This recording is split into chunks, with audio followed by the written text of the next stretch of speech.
Bom dia, galerinha do Kawaii. Hoje nós viemos falar sobre videogames. Quem não gosta de uma boa jogatina, não é mesmo? Eu tenho certeza que em seu celular você deve ter alguns desses jogos baixados. Seja ele PKXD, Candy Crush, Brawl Stars ou até mesmo aquele Roblox que todo mundo já abriu uma vez na vida. É inegável que os jogos hoje em dia é a melhor forma de entretenimento e a mais utilizada. E nós vamos quebrar aquele paradigma que todo gamer é um desempregado que não faz nada. Eu acho. Então, vamos nessa! Bom dia, hoje eu vou falar pra vocês sobre fliperama, mais especificamente sobre os jogos de fliperama. Eu vou começar falando um clássico aqui que foi o Pong pela Atari, que era bem simples, mas na época muitas pessoas jogaram, né? E é claro, acharam o máximo por ser uma coisa nova, nunca vista antes, tá ligado? E ganhou uma grande popularidade por causa disso. O jogo em si era para 2 jogadores, onde cada um controlava uma barra branca que se movia de cima para baixo. Tinha uma bolinha branca que se mexia em todas as direções e o objetivo do jogo era mandar a bolinha para o outro lado da tela, rebatendo ela com a barra branca. Se a bolinha conseguisse passar através da defesa inimiga, um ponto era marcado. Mas se alguém rebatesse a bola, ela ficava cada vez mais rápida, até finalmente marcar o ponto. Outro jogo extremamente importante foi o Mortal Kombat. O jogo lançado em 1992 foi um dos primeiros jogos a trazer o gênero de luta ao sucesso para as máquinas de fliperama. A popularidade do jogo levou a Midway, foi a empresa que fez o jogo, a expandir a franquia com consoles caseiros e lançar sequências e spin-offs que construíram a ser um sucesso, a saga como Mortal Kombat.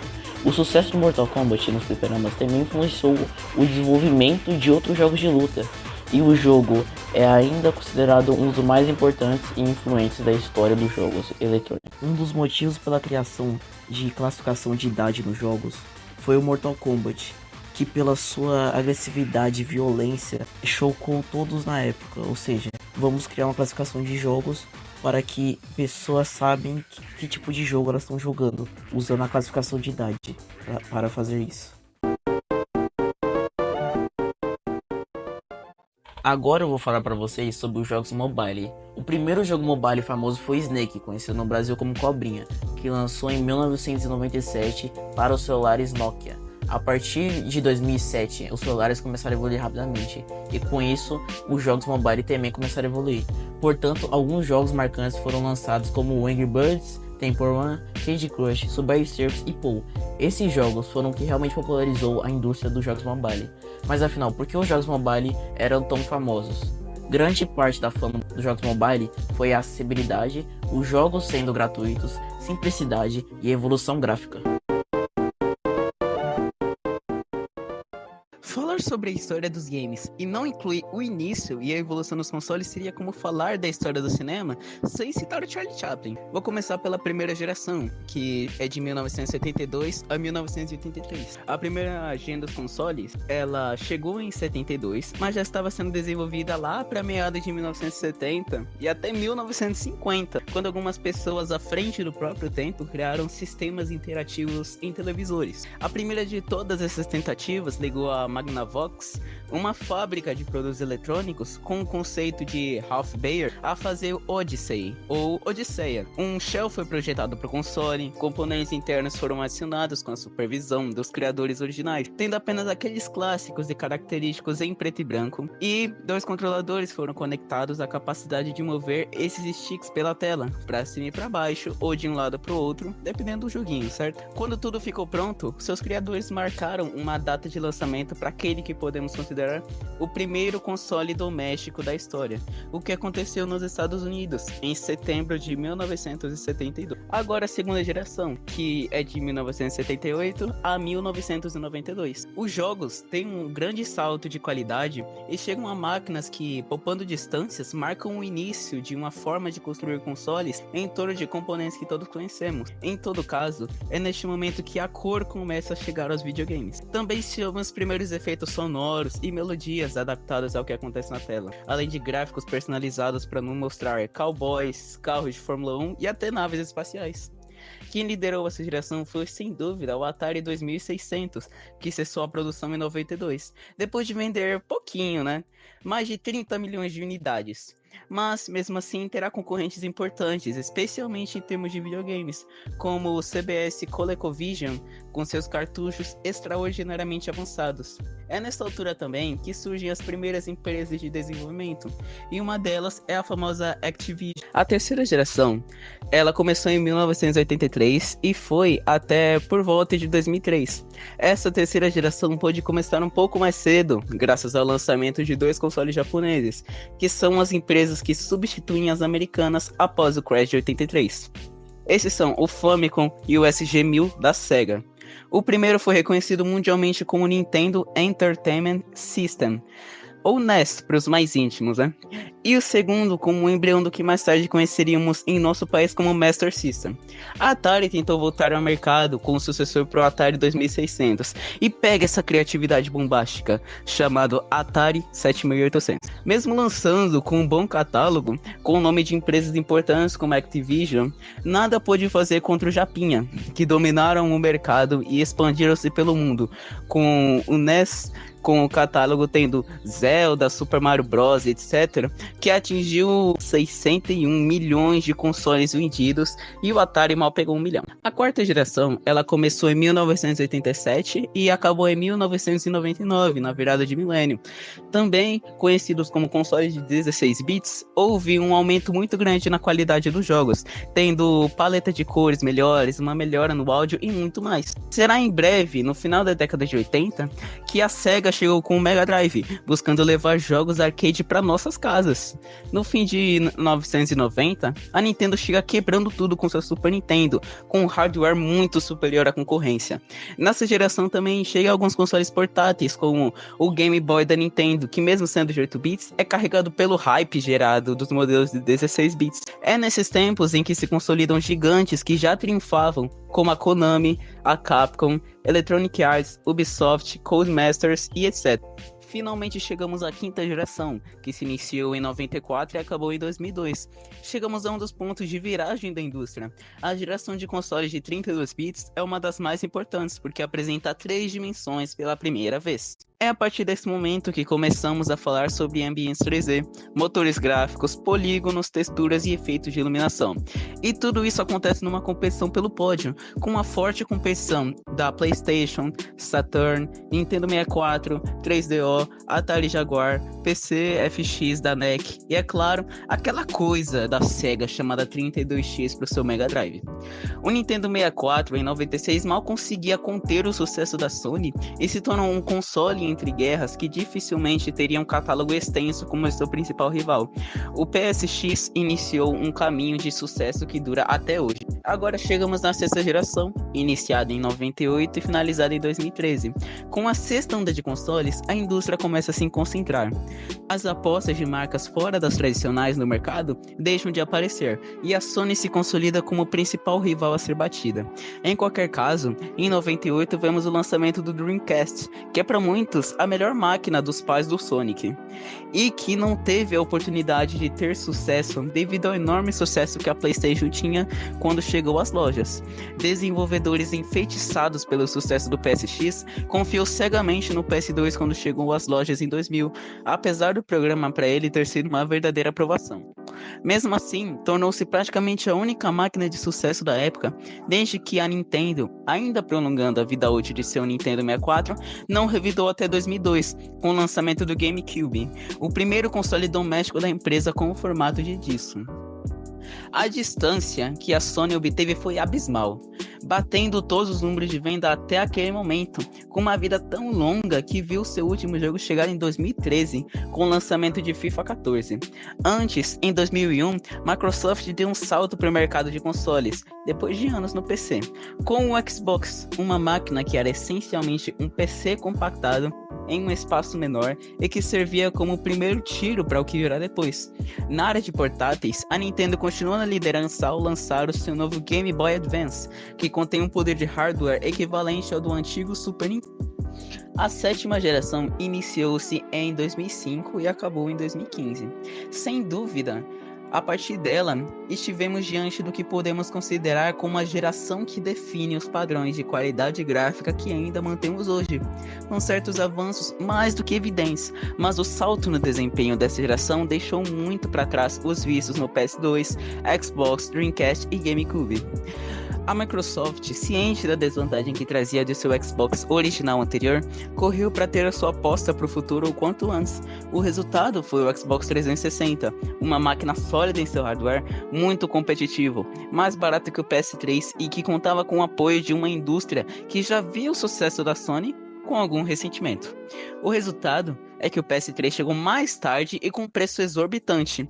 Menção especial merece o que aconteceu com a Nintendo. Depois de não conseguir atingir metas com seu GameCube e desencadear 2 gerações seguidas em que a marca não foi decisiva, foi influente, sim, mas não decisiva. Em 2006, os japoneses quebraram as regras com o Nintendo Wii, um console com controles capazes de reproduzir movimentos e que mudaram as regras do jogo, quebrando os topos de venda e se tornando a máquina de maior sucesso dessa 7ª geração. O Nintendo DS e o PSP eram os 2 grandes portáteis. No caso da Nintendo, venceu em quantidades nunca antes vistas. Estamos em 2004, um dos momentos mais doces da empresa que viu como suas apostas aproveitaram do favor dos jogadores mais recalcitrantes e também de milhões de usuários que até então não pensavam em videogame. Bom, agora eu vou falar um pouco sobre as categorias dos jogos. As categorias classificam os jogos eletrônicos com base em suas mecânicas, jogabilidades, objetivos e temas. Alguns exemplos dessas categorias são ação, que é focada em combate, desafios e plataformas, aventura, que é focada em exploração, resolução de quebra-cabeças e história, RPG, que é focado em assumir o papel de um personagem e desenvolver as habilidades dele explorando o mundo do jogo e interagindo com outros personagens, estratégia, que requer planejamento, decisões e gestão de recursos para alcançar objetivos maiores ao longo do jogo, simulação, que recria situações de uma vida real ou imaginária com um nível de detalhe e realismo, e esportes, que baseia-se em modalidades esportivas como futebol, basquete, tênis, corrida e etc. Então, pessoal, agora eu vou falar de algumas mídias bem interessantes que algumas empresas adotaram para poder trazer mais pessoas para os seus jogos, para poder dar mais atenção para eles. Geralmente, a gente vê umas mídias bem chamativas, como talvez trailers, contratar influencers para que possam falar bem desse jogo, comerciais, coisas assim. Mas houveram algumas empresas que pensaram bem fora da caixinha. Por exemplo, a de Dantes Inferno. E a EA fez um marketing genialmente imbecil. Eu não sei o que passou na cabeça desse cara, porque alguém da EA, sabe-se lá por qual motivo, causa, razão ou circunstância, achou que seria uma boa ideia explorar blasfêmia como forma de divulgar o seu game para os visitantes. Por exemplo, na Comic Con, que aconteceu em julho daquele ano, a companhia trouxe o inacreditável curso Sin to Win, na tradução PEC para ganhar, onde era encorajado que os interessados cometessem um pecado da luxúria com modelos do evento, aquelas garotas uniformizadas próximas aos estandes, atendendo o público e tirando fotos, e consistia em tirar fotos delas. As mais sapecas, mano, mais luxuriosas, teriam direito a um jantar com as modelos. E a EA, em outro caso também, ela simplesmente pagou pessoas para segurarem placas com frases como: troque o seu PlayStation por um PrayStation, fazendo um trocadilho com a palavra pray, que significa oração em inglês. Mas aí um pessoal ficou bem ofendido com isso da EA, e aí ela falou: é pegadinha, cara, e no final não deu nada, não. E se for falar de mídias que envolvem os jogos, eu vou ter que mandar a Record e suas notícias sobre como os jogos incitam a violência na nossa juventude, mano. Por exemplo, eles já fizeram uma reportagem que falava sobre a violência de torcida. Mas aí, você pode me perguntar: Luiz, o que isso tem a ver com o jogo? É que simplesmente eles pegaram um servidor de GTA San Andreas e agiram como se fosse algo real, mano. Como se aqueles bonecos quadrados com um AK-47 que parecia um pedaço de plástico atirando os amiguinhos fosse algo que fosse trazer pra realidade. Literalmente uma pessoa naquela reportagem disse com essas palavras, abre aspas, a sociedade cria jogos violentos que deixam a sociedade ainda mais violenta. E também, mano, acho que é bem mais recente, teve simplesmente uma outra reportagem da Record em que eles diziam que o Roblox era dominado por crime organizado. E eles fazem isso literalmente colocando a imagem de um joguinho de FPS no Roblox. Ah, também que o chat de Roblox tem adultos tendenciosos buscando crianças. E mesmo que seja verdade, isso não é culpa da plataforma, mas sim da negligência dos pais, que nem dão atenção naquilo que as crianças estão vendo ou jogando naquela plataforma. Porque a negligência dos pais acaba sendo o real problema. A criança não tem noção do que ela está entrando, do que ela deveria ver, do que ela não deveria ver. Se os pais só tá com o celular pra criança, pra não dar atenção pra ela, então a culpa não é da plataforma, mas sim desses responsáveis. Bom, vamos começar pelos jogos indie. A palavra indie vem de independente, isso já diz muito sobre esses jogos. Eles são geralmente feitos por equipes pequenas e às vezes até por uma única pessoa. Geralmente não tem um apoio financeiro grande, mas acabam ganhando destaque pela sua criatividade, estilo único e liberdade artística. Alguns exemplos são Hollow Knight e Celeste. No meio do caminho temos os jogos AA, ou podemos chamar de jogos AA. Eles são como um elo entre os jogos indie e os jogos AAA. Esses jogos geralmente têm orçamentos medianos, com equipes mais estruturadas e às vezes apoio de publicadoras. A ideia aqui é entregar uma experiência de qualidade, mas sem custos astronômicos. E por último temos os jogos AAA. Esses são os grandes lançamentos, feitos por estúdios enormes, com grandes equipes envolvidas e, claro, com muito dinheiro envolvido. É como se fosse cinema de Hollywood nos games. Gráficos realistas, trilhas sonoras épicas, mundos abertos gigantescos e campanhas de marketing que você vê na TV. Jogos como GTA V, The Witcher 3, Call of Duty e God of War são alguns exemplos clássicos. São experiências grandiosas feitas para impressionar e vender milhões, né?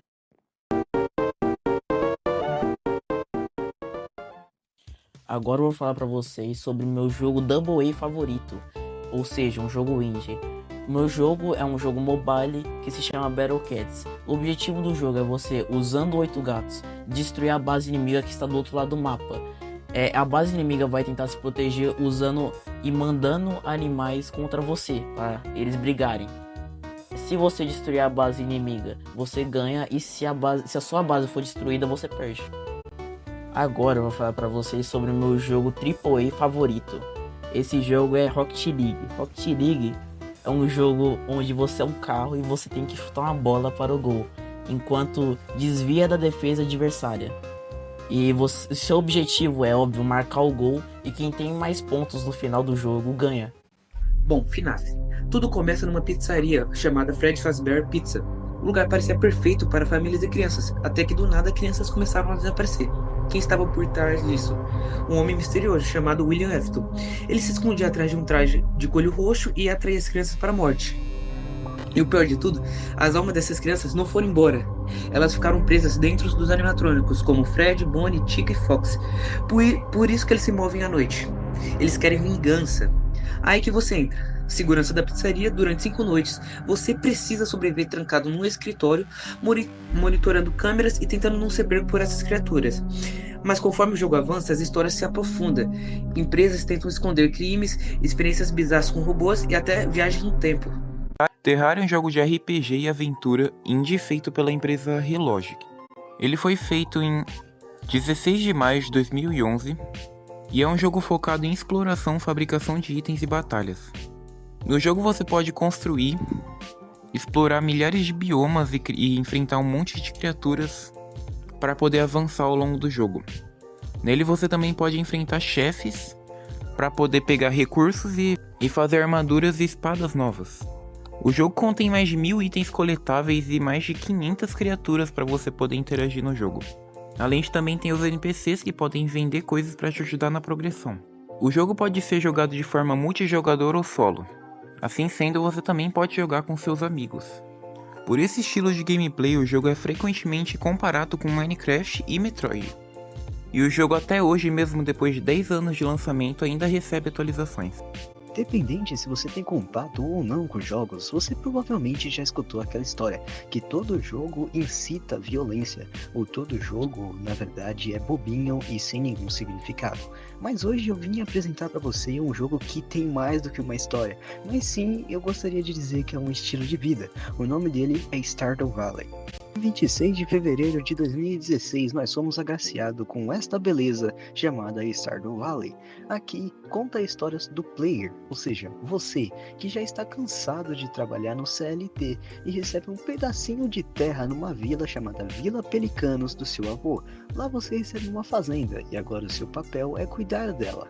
Apesar da premissa ser meio bobinha, o que realmente impressiona é os horários, história, os NPCs e tudo o que é possível fazer nesse jogo. Você tem que cumprir horários com datas de tempo de crescimento de plantas, a melhor época para se plantar. Você tem que também conversar com os NPCs, descobrir suas histórias e, acredite ou não, muitas delas são chocantes e impressionantes. Quanto mais você joga, mais dá vontade de jogar.